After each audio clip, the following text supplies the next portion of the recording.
Hello, it's Tuesday, October 27, and today we're looking at Acts chapter 17 together. As always, I think it'd be good for you to take some time to read Acts 17 on your own. If you'd like to read this chapter online, I've posted a link alongside this video that will take you directly to that passage in the Bible.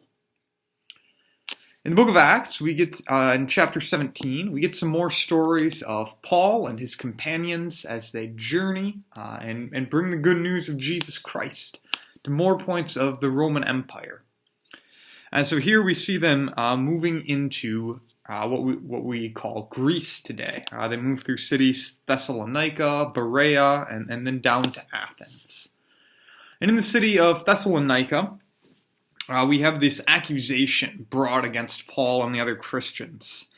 It says they are all defying Caesar's decrees, saying that there is another king, one called Jesus. Now, in some ways, this charge is false and unfair. Paul and the other Christians are not out to overthrow Caesar.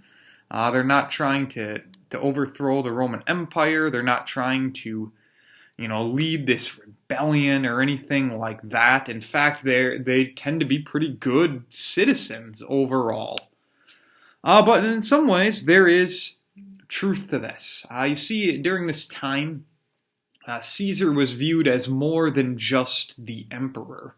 Caesar was often viewed as a deity, as a god.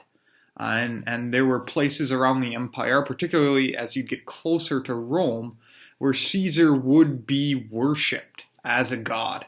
And that is something where the Christians from the beginning drew the line and said, we will not worship Caesar. And so it's true, they proclaimed there was another king, Jesus. They said that yes, Caesar has power. God has given him authority over this empire. But Jesus Christ, the Son of God, is truly King. We see other places in the New Testament that one of the Christians' main statements of faith was simply to say, Jesus is Lord. Because the Romans at this time would say that Caesar is Lord, that he was their master, that he was the one that they served, the one who would determine how they should live. And the Christians strongly pushed back against that. They said, no, Jesus is Lord. Jesus is the one who has ultimate authority. Jesus is the one that we must serve. Jesus is the one who determines how we should live our lives. And Jesus is the one who is in control of all things in heaven and on earth. Jesus has true authority. And so for us today, as Christians, our statement of faith is the same. We believe that Jesus is King, that Jesus is Lord.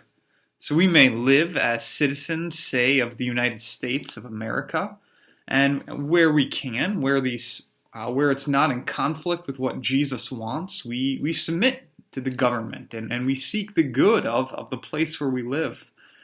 But at the end of the day, our ultimate allegiance is to Jesus Christ.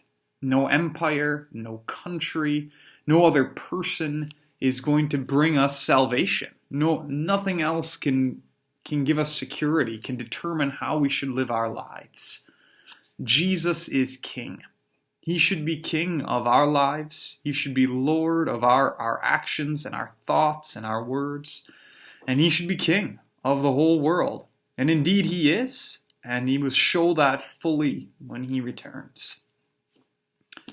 So that's what I thought about with today's reading. If you've got thoughts or comments or questions on this or anything else in the chapter, please leave them below and I'll get back to you. Thanks again for watching. Have a great day.